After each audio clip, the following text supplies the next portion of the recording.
Good morning. This is Haley Solomon with the North Carolina Housing Coalition. Thank you for joining us this morning for our housing call. And without further ado, I will turn it over to our Director of Housing Policy, Stephanie Watkins-Cruz. Good morning, everyone. I hope you are having a great week so far. Going to go ahead and kick it off with organizational updates. So I know last week I mentioned that we are asking folks to submit their nominations for our 2024 North Carolina Housing Coalition Awards.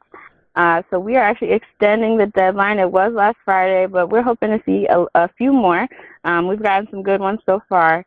Each year we recognize housing advocates across the state at our annual breakfast during the North Carolina Affordable Housing Conference. This year that'll be taking place September 5th through the 6th. If you haven't registered, go ahead and do so. It's filling up pretty quick. And if you or someone you know has gone above and beyond to advocate for affordable housing in North Carolina, make sure you nominate them. So our new deadline is August 9th, and we'll have the link in the call notes for you to submit that nomination. Moving to federal updates, the Senate Appropriations Committee released and passed their fiscal year 25 Transportation, Housing, and Urban Development, or THUD, subcommittee spending bill last week. The bill calls for a more than 10% increase from the previous fiscal year in spending on housing programs. And the Senate appropriation leaders, Patty Murray and Susan Collins, have successfully reached a bipartisan agreement that allows for an additional $13.5 billion in non-defense emergency funding beyond the 1% increase limit imposed by the Fiscal Responsibility Act of 2023. However, like we said before, this bill is not expected to go before the entire Senate before the November election. So we're likely looking at a continuing resolution that'll be keeping the federal government running and going at the beginning of the fiscal year, which is this fall. And similar to last year, we're really expecting a drawn-out fight between appropriations, opinions and perspectives and versions of those bills between the House and the Senate, because they are quite different. Moving to state and local updates, the State Attorney General's office has been ramping up their scrutiny of alleged price fixing in rental housing. There's been a recent article from our friends over at the North Carolina Newsline. They've been exploring the impact of RealPage and Yardy's alleged algorithmic price fixing and collusion. North Carolina Attorney General Josh Stein opened an antitrust investigation into the rent software companies earlier this year, and so did many other state attorney generals' offices across the country. These software companies are also the subject of an upcoming lawsuit from the U.S. Department of Justice that they'll be filing soon. And a number of different states, North Carolina is not included in this, have actually tried to pass legislation to prevent this type of algorithmic rent setting. But so far, none have passed. Our friends at the National Low-Income Housing Coalition have explained in an article that we'll link in the call notes that one of the ways to mitigate this is through stronger state and local tenant protections, such as rent stabilization and anti-price gouging laws. These are just a few things that can help protect against this type of automated algorithmic price fixing. In Charlotte, Freedom Fighting Missionaries, a Charlotte-based reentry organization, has announced the renewal of their contract with Enlivian.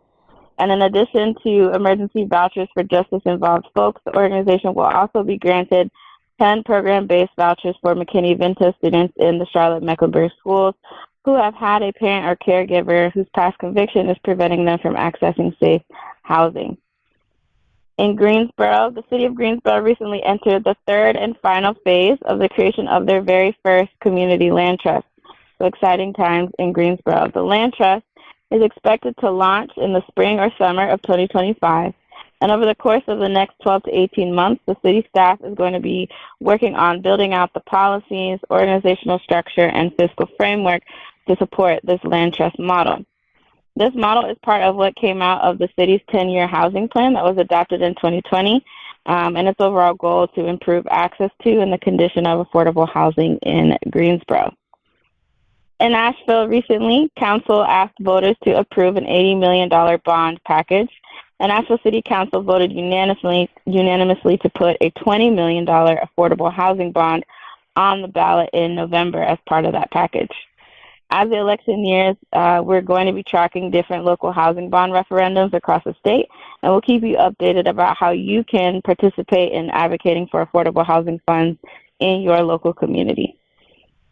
Moving on to events, we have our friends at the West next Friday. The Land of Sky Regional Council will be hosting their second annual Western North Carolina Regional Housing Forum next Friday, August 9th from 9 a.m. to 3 p.m.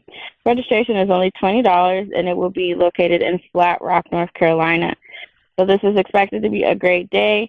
If any of you come, make sure you say hi. I know I'll be there, and we'll have a few other folks from the coalition team there as well. We're going to have a day filled with different discussions and networking opportunities that are focused on housing in the Western North Carolina region, but also have some great workshops on resident retention strategies, anti-displacement, community development, and opportunities for small and rural communities. So the event will start at 9 a.m. at the Blue Ridge Conference Hall in Flat Rock, and you can find the link to register in the call notes. Another plug for our conference, September 5th through the 6th, will be held at the Raleigh Convention Center. You can find the link to register, and if you haven't already and you're coming from out of town, make sure you hop on getting a hotel room because they are filling up very fast. The last day of our conference, following the completion of the agenda, the NC1 Luncheon, the North Carolina Women in Affordable Housing Network, will be hosting their second annual luncheon. They had their first one last year. It was a lot of fun, and it was a great way to sort of wrap up the day. So we'll be posting more details about that. If you weren't able to make it last year, definitely recommend trying to make it this year.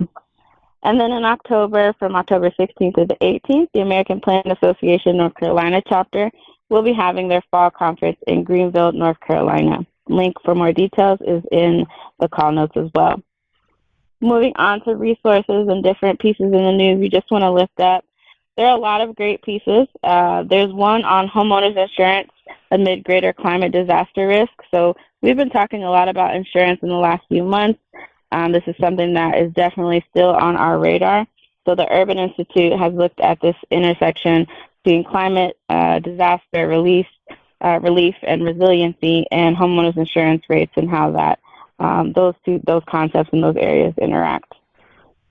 The National Low-Income Housing Coalition released a report looking at just cause eviction laws, and it looks at two case studies in particular. HUD's Office of Policy Development and Research also recently released their latest issue of Cityscape. For those that don't know, this is a free journal that is centered around housing and community development research.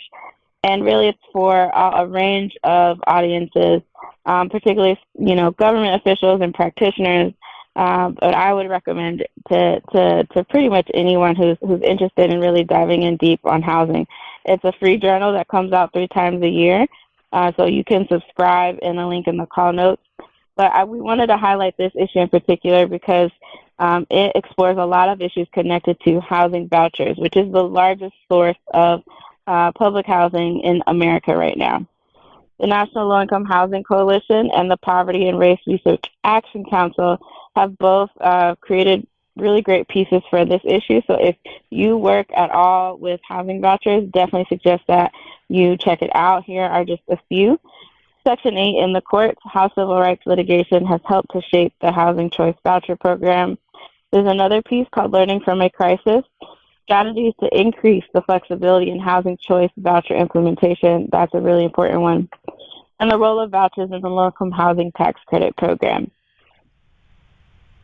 That's all for today's call. As always, if there's anything in particular you want us to talk about or you want us to highlight, please don't hesitate to reach out.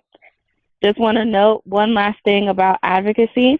Last week, if you received our newsletter, you'll see that we're starting a tax campaign, a tax letter writing campaign. So we'll be sending out more details about that. And we'll be having a mid-year housing policy update on August 8th, I believe from 10 in the morning until 11:30. That'll be virtual. You can register. We'll make sure that that link is in the call notes as well. So please don't hesitate to reach out if you have any questions, and I'll talk to you next time.